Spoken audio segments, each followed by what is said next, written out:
নমস্কাৰ বন্ধুসকল, আজি আকৌ আপোনালোকৰ মাজত বহুত দিনৰ মূৰত আহিলোঁ। আজি আপোনাৰ ইয়াতে নগাঁও ডিষ্ট্ৰিক্টত এতিয়া তামাম বৰষুণত থাকিব নোৱাৰা হৈছে মানুহ, আৰু যোৱা ৰাতিৰ পৰাই বহুত বৰষুণ।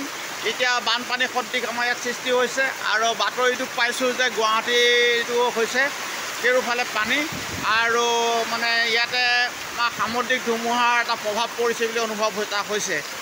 আৰু এয়া আপোনালোকে বানপানীৰ নিচিনা চাওক, এইবোৰ কিমান হেভি ৰেইন হৈছে, আৰু এয়া পানী জমা হৈ গৈছেগৈ।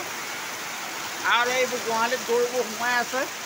এইবোৰ আপোনালোকে গম পাব যে পানী মানে কিমান হৈছে। এইবোৰ গৰুবোৰ দেখিছে মোৰ, গৰুবোৰ সোমাই আছে সেই বৰষুণত, আৰু কিছুমান গৰু তাতে বাহিৰতে আছে। এয়া মানে আজি কি হয় ঠিক নাই, বতৰৰ পৰা কাল ৰূপ লৈছে, আৰু লগতে বতাহো আছে।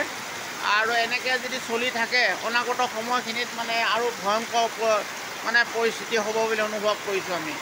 এতিয়া সমগ্ৰ অসমতে ইয়াৰ প্ৰভাৱ পৰিছে, উত্তৰ পূৰ্বাঞ্চলতো প্ৰভাৱ পৰিছে।